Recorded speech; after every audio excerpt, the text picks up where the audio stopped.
Motores eléctricos. Un motor eléctrico es una máquina que transforma energía eléctrica en energía mecánica mediante interacciones electromagnéticas. Este tipo de motor se encuentra en muchos dispositivos como ventiladores, cepillos de dientes, secadores y también otros objetos como aspiradoras, impresoras, taladros y por supuesto los coches eléctricos. Algunos motores eléctricos son reversibles y pueden transformar energía mecánica en energía eléctrica como generadores, pero en este vídeo nos centraremos en la conversión de energía eléctrica en mecánica.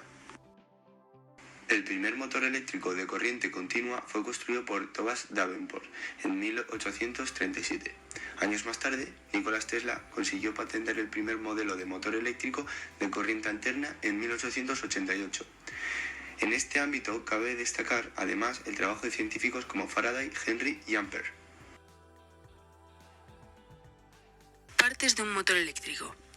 Está constituido por un circuito magnético y dos eléctricos, uno colocado en la parte fija, en el estator, y otro en la parte móvil, en el rotor. Se envuelve exteriormente por una carcasa. También tiene el eje, rodamientos y un ventilador, un bobinado y una placa de bornes. Tanto los motores de corriente continua, cuyo flujo de electrones es unidireccional, como los de corriente alterna, cuyo flujo de electrones es bidireccional, funcionan según el mismo principio que establece que si un conductor por el que circula una corriente eléctrica se encuentra dentro de un campo magnético, este tiende a desplazarse perpendicularmente a las líneas de acción del campo magnético. Para visualizar mejor el fenómeno, vamos a realizar un experimento que representa de manera muy sencilla cómo funciona un motor eléctrico. Este experimento consiste en construir un circuito sencillo de corriente continua formado por una pila y unos conductores dentro de un campo magnético. Los materiales necesarios son una pila de petaca, un cable de cobre, cinta aislante, un imán y dos imperdibles. Para preparar nuestro motor empezaremos enrollando el cable de cobre en forma de bobina.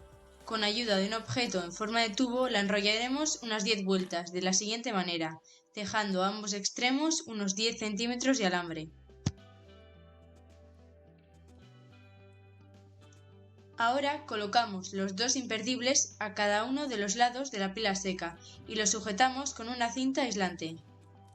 A continuación, los colocamos en el cable de cobre, metiendo cada extremo en un imperdible.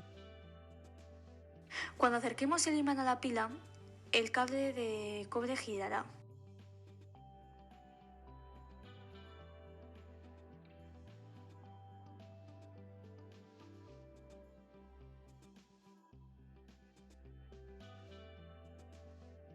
Pero realmente, ¿qué está pasando? Los imperdibles y el alambre han creado un circuito cerrado que puede llevar corriente, es decir, son conductores de corriente. La corriente fluye desde el terminal negativo de la pila a través de un circuito al terminal positivo de ella. La corriente en un bucle cerrado también crea su propio campo magnético inducido, lo que ayuda a explicar por qué el cable de cobre gira. Las propiedades de esos imanes hacen que una parte del campo magnético de la bobina se repele y hará que la bobina continúe girando.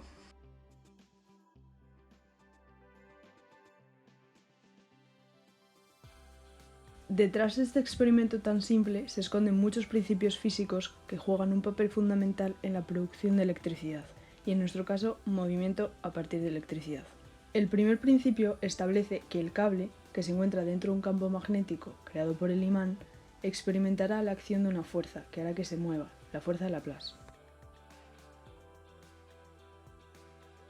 El segundo principio explica que si el imán se mueve, el campo magnético sobre el conductor variará y el flujo no será constante. Por ello, podemos aplicar la ley de Faraday, que indica la fuerza electromotriz, el voltaje, que se genera sobre el cable. Y si aparece voltaje, con la ley de Ohm podemos calcular la intensidad de corriente inducida y esta es precisamente la razón por la que se enciende la bombilla. Además, la ley de Lenz indica que la corriente inducida se opone a la variación de campo que lo ha generado.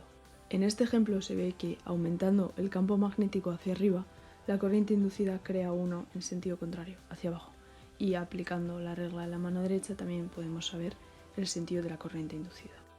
Llegado a este punto tenemos el campo magnético que produce el imán y el campo magnético inducido en el cable, que ambos interactúan.